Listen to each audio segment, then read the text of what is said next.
શું કોંગ્રેસની રણનીતિ રહેશે આગળ? મૂળી બે જિલ્લા પંચાયતના કોંગ્રેસ પાર્ટીના ઉમેદવાર ભાઈ દિનેશભાઈ અને એમની નીચે જે તાલુકા પંચાયતની સીટો આવે છે એ તમામને જીતાડવા માટે ઠાકોર સમાજ, તમામ વિરાય સમાજોનું સમર્થન અને કોંગ્રેસ પાર્ટીના આગેવાનો સાથે રાખીને મક્કમતાથી ચૂંટણી લડી રહ્યા છે.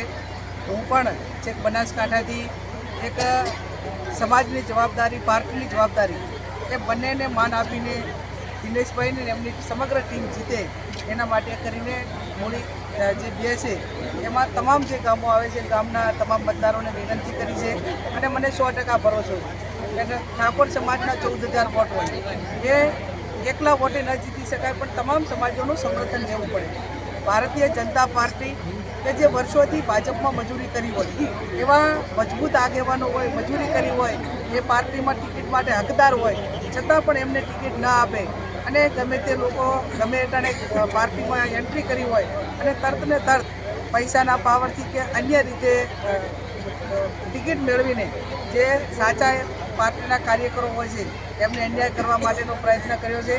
અને જ્યારે અન્યાય કરવા માટેનો જેસાભાઈ જેવા ઉમેદવારને છેલ્લી ઘડીએ ટિકિટ કાપીને એમને એક જેસાભાઈનું અપમાન નથી કર્યું, એ સમગ્ર ઠાકોર સમાજનું અપમાન કર્યું.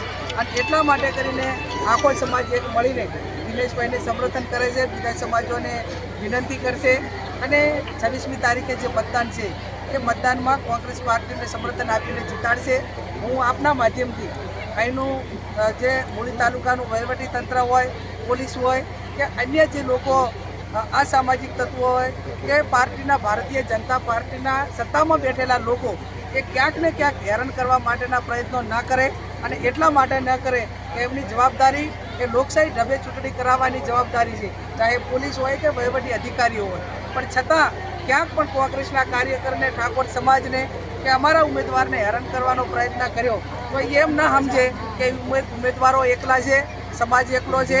એની પડખે સમગ્ર અમે બધા આગેવાનો છીએ અને જરૂર પડે તો આમની સામે ન્યાયની લડાઈ લડીશું. પણ ક્યાંક ને ક્યાંક એ લડાઈ એવી લડવા માગતા હોય તો પણ અમારી તૈયારી છે. એટલે મહેરબાની કરીને ક્યાંય પણ ઠાકોર સમાજ કે કોંગ્રેસના આગેવાનોને હેરાન કરવાનો જે વહીવટી તંત્ર એ ષડયંત્ર ન કરે એવી અપેક્ષા આપના માધ્યમથી હું રાખું છું. Thank you.